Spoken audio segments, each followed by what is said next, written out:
And so we are back in Spain. Hello everyone, welcome to the channel. If you're new, and welcome back if you aren't. I'm EDJ, and we are returned to the Spanish Peninsula War, where Wellington finally triumphs and liberates Spain and then proceeds to go straight into French territory, while Napoleon is having, not the best time in Germany. So yeah, last time we saw Wellington, he just completely dunked on Marshal Marmont. Either way, completely decimated that dude. And yeah, just Wellington's just like on another level, man. Like, he is one of the geniuses up there during the Napoleonic Wars, one of the great leaders. And I'm really looking forward to seeing more of his, accomplishments, because I never looked at them in depth. So, yeah, I don't really have much else to add, and I'm really looking forward to this. So, if you want to watch this video without me talking or commenting or pausing, the link to this video will be down in the description down below. And without any further ado, let us get right into it. Let's watch Wellington's triumph, Vitoria, 1813.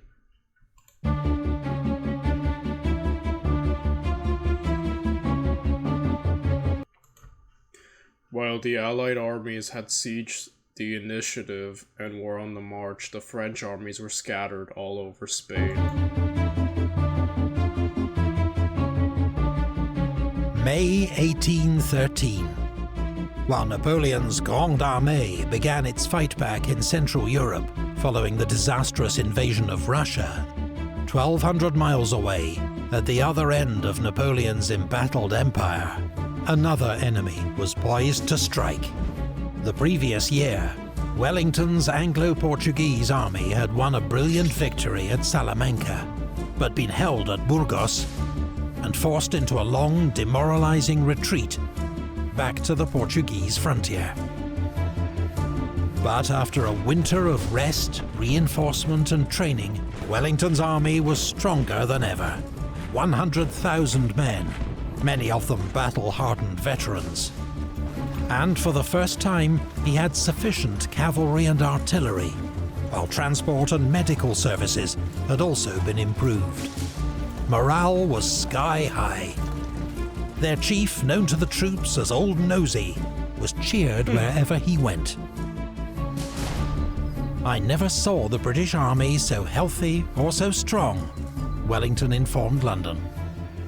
In contrast, Man, yeah, Wellington was doing so well before, but now here they're supplied with, cavalry and stuff. I can't even imagine how much more effective he'll be. the French position in Spain was weaker than ever. Napoleon severely underestimated the threat posed by Wellington, and had just withdrawn 20,000 French troops for his own use in Germany. As commander-in-chief, King Joseph knew his forces were overstretched. Napoleon allowed him to give up Madrid and move his capital to the more easily defended Valladolid. But withdrawing further, to a strong position like the Ebro River, was out of the question. That would send the wrong message to neutral Austria and Napoleon's wavering German allies. And so, with serious concerns, Joseph and his chief of staff, Marshal Jourdan, awaited Wellington's offensive. This video is sponsored by Raid Shadow Legends, the free. In a few days we shall take the field. The campaign bids fair to be most brilliant. I hope to see the Pyrenees before September.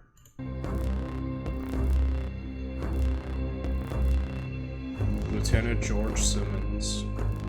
Wellington's plan was for his army to advance in two wings, concentrate at Toro, then move against Joseph's forces.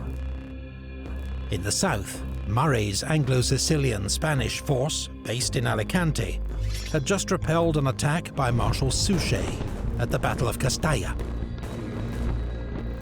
Murray would now mount a diversionary landing on the Mediterranean coast to coincide with Wellington's advance and prevent Suchet sending reinforcements north. Wellington had also counted on large-scale support from Spanish regular forces, of which he was, since November 1812, theoretically commander-in-chief. But the Spanish Cortes, based in Cadiz, was deeply divided, with many still highly suspicious of British motives. The result was that Wellington would only receive direct support from a few reliable Spanish divisions. Fortunately, he would receive considerable Spanish support from the guerrillas, now better armed, organized, and operating in greater numbers than ever before. A large area of Valencia had effectively been liberated by El Fraile, the Friar. Esposimina had captured major towns in Navarre and was currently keeping General Clausel's Army of the North busy, while Juan Martín Díaz, aka El Empecinado, was tying down large numbers of French troops near Madrid.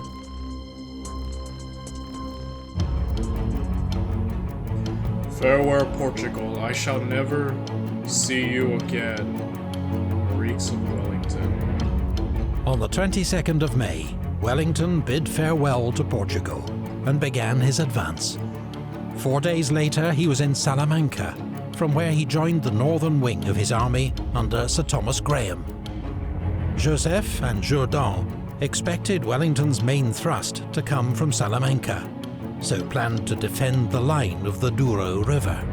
But Graham's rapid advance north of the river meant they'd already been outflanked, and they ordered a retreat.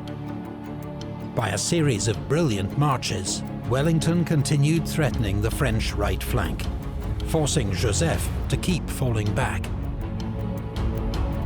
Wellington's army was able to use small roads and mountain tracks north of the main highway, which the French had dismissed as impassable.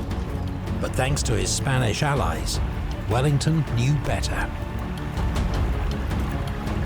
Backed by British sea power, he was also now able to switch his supply base from Lisbon to Santander, drastically reducing the length of his supply lines, another feat the French had written off as impossible.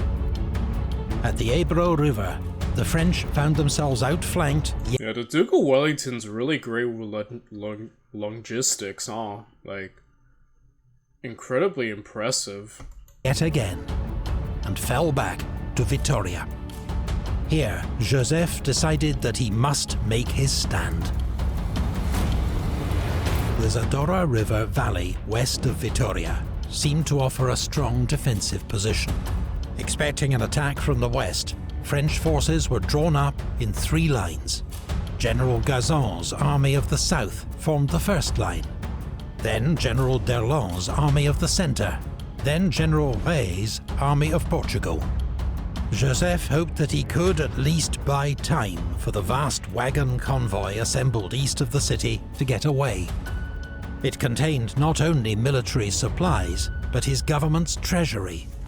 And, as satirized by this contemporary British cartoon, the accumulated loot of 5 years' French occupation of Spain, including priceless works of art, jewels and antiques. He also expected General Clausel to arrive with 20,000 reinforcements any day. However, thanks to the guerrillas, Wellington was better informed of Clausel's whereabouts than Joseph himself. Knowing that Clausel couldn't reach Joseph before the 22nd of June, he decided to attack on the 21st. The day before, French patrols reported enemy troop movement to the north, so Rey's troops were moved to cover any threat to the army's line of communications. Apart from 1 division, which left to escort part of the wagon convoy to France. An odd decision that deprived the army of 4,000 men on the eve of battle. Marshal Jourdan had been bedridden with fever that day. The next morning, he reconnoitred the army's position with King Joseph. They agreed that their position was overextended and should be shortened. But by the time their orders reached General Gazon, it was too late. He was already under attack. Dale used to hide his smile. Now, it's swishy time. he uses TheraBreath anti... The sharp firing on the right gave us notice that the ball had been opened. Boy, yeah, they... Seems like, yeah, the Wellington, man, he just was better informed and moved. And they, I think, like, Jose and, you know, realized, yeah, the overextension, but too late. Like, oof, these factors are not going well. Wellington, enjoying the advantage in numbers for once, had decided to attack in 4 columns across a 10-mile front, with General Graham's left-hand column threatening Joseph's line of retreat. It was a bold plan, with the potential to trap and destroy Joseph's army, but required careful coordination and precise timing. Fortunately, the French had not thought it necessary to destroy any of the bridges over the Zadora River, which was also fordable in several places. At 8 AM, General Hill's column began its attack on the Allied right.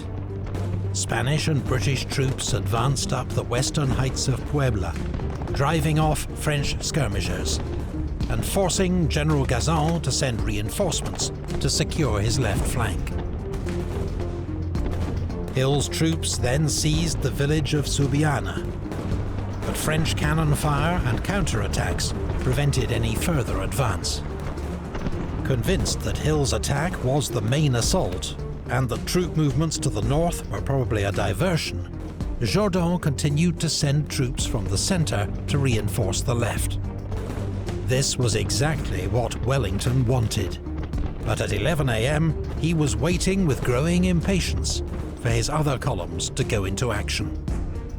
Lord Dalhousie's 7th Division, supposed to be leading the attack by the centre-left column, had got held up in the mountains, while further east, Graham's flanking move had got off to a cautious start.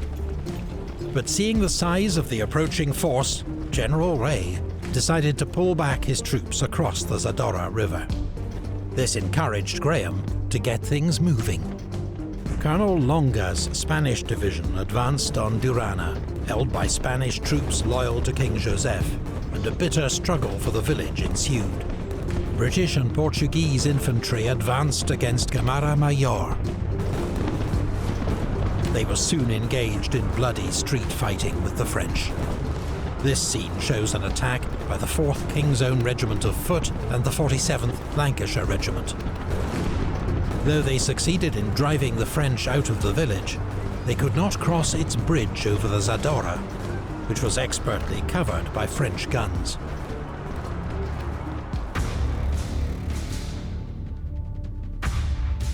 Come ye on, ye rascals. Come on, ye fighting villains. Around noon, a Spanish peasant informed Wellington that the bridge at Tres Puentes was completely unguarded. He immediately ordered Kempt's elite light infantry brigade to dash across it and secure a bridgehead. But there was still little sign of Dalhousie's 7th Division. General Picton, the notoriously short-tempered commander of the fighting 3rd Division, ran out of patience. Fed up with waiting for Dalhousie, he ordered his men to advance. They charged across the Mendoza Bridge and a nearby ford, driving back light French defences. General Gazan, with his left flank pinned down at Subiana, was now about to be outflanked on his right, and had no option but to pull back his troops. Yeah. Wellington's army was now crossing the Zadora River in force. Heavy fighting continued to rage on the heights of Puebla, but here the French also had to give ground to maintain the cohesion of their new line. Scottish Highlanders and Connaught Rangers, supported by riflemen and Portuguese troops, now stormed the village of Arigneth, routing the defenders, who retreated southeast, and a gap began to emerge in the French centre between Gazan's army of the south and D'Erlon's army of the centre. The Allied advance continued, with heavy pressure on both French flanks. Wellington's army appeared to be building unstoppable momentum, with Graham's column poised to cut off Joseph's escape. Artillery and musketry were heard in one continuous, uninterrupted volume of sound. The fire had already become exceedingly violent. By 4 p.m, Wellington's army was formed up across the Zadorra, ready to strike a decisive blow. But his infantry came under heavy fire from 76 French guns, blasting great holes in their ranks. Allied guns were brought forward to provide support. The biggest artillery duel of the Peninsular War began. More than 70 guns on each side. Allied skirmishers, exploiting the gap in the French centre near Gomecha, were able to work their way behind the French guns and shoot down their crews. Gazan found himself threatened on both flanks. But instead of trying to close up with D'Erlon to his north, on his own initiative he ordered a retreat that left D'Erlon's own left flank completely exposed. Around the same time, Longa's Spanish troops finally captured Durana, and rumours swept the French army that their escape route had been cut. D'Erlon's army of the centre fought on bravely, withdrawing to another new defensive line just 1 mile west of Vitoria. Man, Wellington is owning these guys. Are you kidding me? Oh my goodness, dude.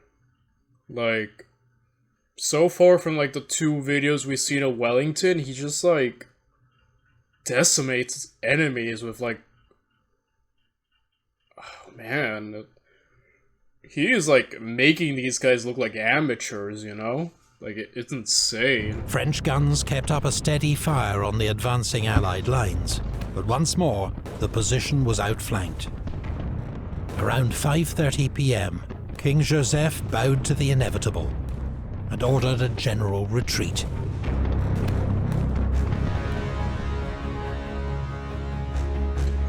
$5 million were abandoned by the French and left upon the ground.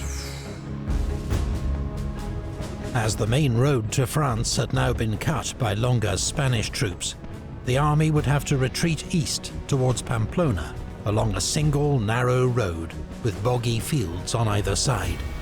Bad enough for thousands of troops and guns, but there had been no attempt to move off the army's enormous convoy of wagons earlier in the day.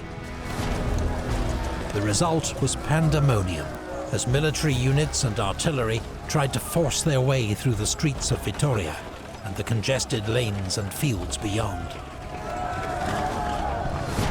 The task of forming a rearguard fell to General Reye's Army of Portugal, which conducted an organised withdrawal covered by its cavalry. Wellington hoped that Graham's column would now be surging across the Zadorra River to cut off the French army's retreat. But Graham, overestimating the enemy's strength, continued to take a cautious approach. East of Vitoria, the French retreat descended into total chaos. The single narrow road became blocked. Wagons that took to the fields got stuck and were abandoned. Allied cavalry fell upon this confused mass, spreading panic and meeting little serious opposition. King Joseph and Marshal Jourdan themselves narrowly escaped capture. Among the abandoned wagons, many civilians, including officers, wives and children, priceless paintings, jewels and furniture, and more than 5 million gold francs. Troops on both sides broke ranks and dived into an orgy of plundering. One British officer described the scene. About dusk, the head of our column came suddenly on some wagons which had been abandoned by the enemy. Someone called out, "They are money carts!" No sooner were the words uttered than the division broke as if by word of command, and in an instant the covers disappeared from the wagons and nothing was seen but a mass of inverted legs, while the arms were groping for dollars. For money it certainly was. The scene was disgraceful, but at the same time, ludicrous. Wellington, however, was furious. In all fairness, if I saw that much money just laying around, I mean, come on. You're like, holy crap, you know? Yeah. I don't blame the soldiers there, you know? Not only did the plundering delay pursuit of the enemy, but giant sums of cash, which might have paid for his army's supplies, vanished into private pockets instead. Of 5.5 million francs, only 250,000 were ever recovered by the army. Vitoria was a great victory for the coalition, not as crushing as it might have been, reflected in relatively light French casualties. But in the chaotic retreat that followed, the Allies did capture all but 2 of 153 French guns, and even Jourdan's Marshal's bateau. You have set me among the trophies of your unrivaled fame, the baton of a French marshal, and I send you in return that of England. The British Army will hail it with rapturous enthusiasm.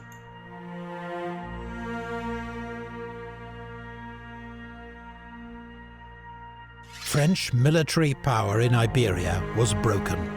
The Bonapartist Kingdom of Spain was at an end. Joseph returned to France to face his brother's criticism. Marshal Jourdan retired from active service. Napoleon sent Marshal Soult to replace them, but even his shrewd military mind could not turn the tide in Spain. Counterattacks to relieve the French garrisons at Pamplona and San Sebastian were defeated. That autumn, Wellington began what proved an unstoppable advance across the Pyrenees and into France. In southern Spain, where Marshal Suchet remained undefeated, the disaster at Vitoria forced him also to withdraw towards the frontier, leaving behind just a few isolated garrisons.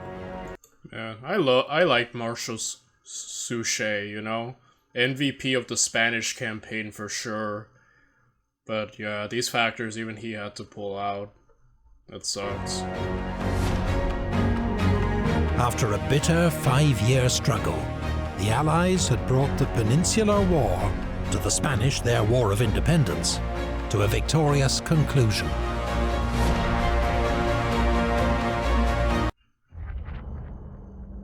This game, you're not ready. It had been a long, hard road, steeped in blood and suffering. The alliance between Britain and Spain had been particularly treacherous to navigate. But ultimately, both nations had fought together with Portugal to drive the French back across the Pyrenees. New research provides a clearer insight than ever into the huge attrition of French manpower in Iberia. An estimated total of 260,000 lives lost. 3/4 died of sickness. Of approximately 66,000 deaths from combat, 43% were in actions against Spanish regular forces, 38% fighting British-led armies, and 19% fighting guerrillas. By contrast, British military deaths are estimated at 52,000, Portuguese 15,000, with many more thousands of civilian deaths, while Spanish deaths are unknown, though the country as a whole may have lost as many as 500,000 lives in 5 years of war and occupation. Wow. For Napoleon, this disaster had been an unnecessary and largely self-inflicted wound. Yeah, it's like Napoleon can't blame anyone but himself for this. That is... Man, so much could have happened, and all it did was open up the British to land in a safe place. It made a new enemy out of Spain, a former ally, and it opened up a new path to invade France. Just... yeah, that Napoleon's blunder indeed. An intervention born of arrogance and false assumptions, with dire strategic consequences. But as the Napoleonic Empire crumbled in Spain, an even greater struggle neared its climax in Central Europe, where Napoleon faced the most powerful coalition of his enemies yet. If the French Emperor was victorious in Germany, Wellington might soon be scrambling back across the Pyrenees. The fate of Europe was about to be decided at the Battle of Leipzig. aka the Battle of the Nations, Thank you to History which March we will be seeing for creating next the battle time. map in this So video. yeah, man. And thank What can I say about Wellington? Like, the man is great. And just, man, he just made the videos we've seen of him, he just makes like the French look like amateurs, which is not easy because, yeah, like I've mentioned in the past, I think the French had the best army in the world, you know, during Napoleon's era. But yeah, just I think it goes to show just the genius of Wellington, and we probably won't be seeing much of him again till Waterloo. So yeah. I don't really have much else to say other than another great video. I'll see you guys in Leipzig. Bye, everyone.